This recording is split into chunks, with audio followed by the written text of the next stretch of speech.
చాలా మందికి ముందు తిరుపతి వెళ్ళాలా లేక శ్రీకాళహస్తి లేక కాణిపాకమా అనే డౌట్ ఉంటుంది.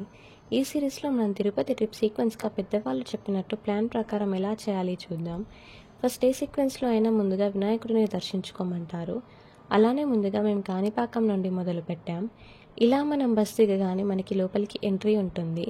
Washrooms, accommodations, rooms and shopping zones అన్నీ ఉంటాయి ఇక్కడే. ఇక్కడ మనకి నిత్య అన్నదాన సత్రం కూడా ఉంది. దీనికోసం లాస్ట్లో చెప్తాను. కాణిపాకం వెళ్ళడానికి మనకి తిరుపతి బస్టాండ్ నుండి ఉదయం 4:30 గంటల నుండి రాత్రి 8:30 గంటల వరకు ప్రతి అర్ధగంటకి ఒక బస్సు ఉంటుంది. టికెట్ కాస్ట్ వచ్చేసి 110 రూపాయలు.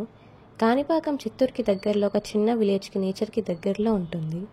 దర్శనంకి వెళ్లే ముందు మొబైల్స్ అండ్ స్మార్ట్ వాచెస్ లాకర్లో పెట్టేయాలి. మొబైల్కి 5 రూపీస్ అండ్ కెమెరాకి 10 రూపీస్ తీసుకుంటారు. ఇక్కడ వినాయకుడు స్వయంగా వెలిశాడు అని ప్రసిద్ధి. ఇక్కడ టెంపుల్ ఆర్కిటెక్చర్ అంతా సౌత్ ఇండియన్ ద్రవిడియన్ స్టైల్లో ఉంటుంది. కాణిపాకంని హరిహర క్షేత్రంగా కూడా అంటారు. ఎందుకంటే ఇక్కడ వినాయకుడు, మణికంఠేశ్వరుడు, విష్ణుమూర్తి అవతారమైన వరదరాజస్వామి ఆలయాలతో పాటు ఆంజనేయ స్వామి ఆలయం కూడా ఉంది. గుడి ఉదయం 4 గంటల నుంచి రాత్రి 9 గంటల వరకు తెరిచి ఉంటుంది. ఇక్కడ మనకి 3 రకాల దర్శనాలు ఉంటాయి.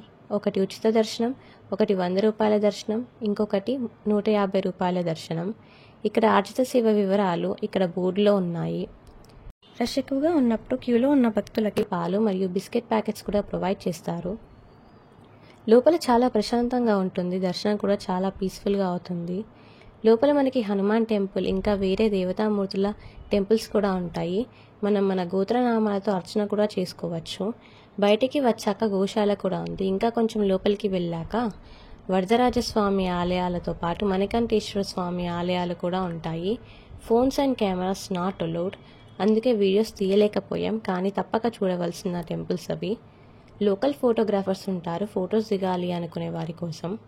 ఇక నిత్యాన్నదానం వివరాలకు వస్తే ఇక్కడ ప్రతిరోజు ఉదయం 10 గంటల నుండి సాయంత్రం 5 గంటల వరకు నిత్యాన్నదాన కార్యక్రమం ఉంటుంది. ఫుడ్ అయితే చాలా బాగుంటుంది.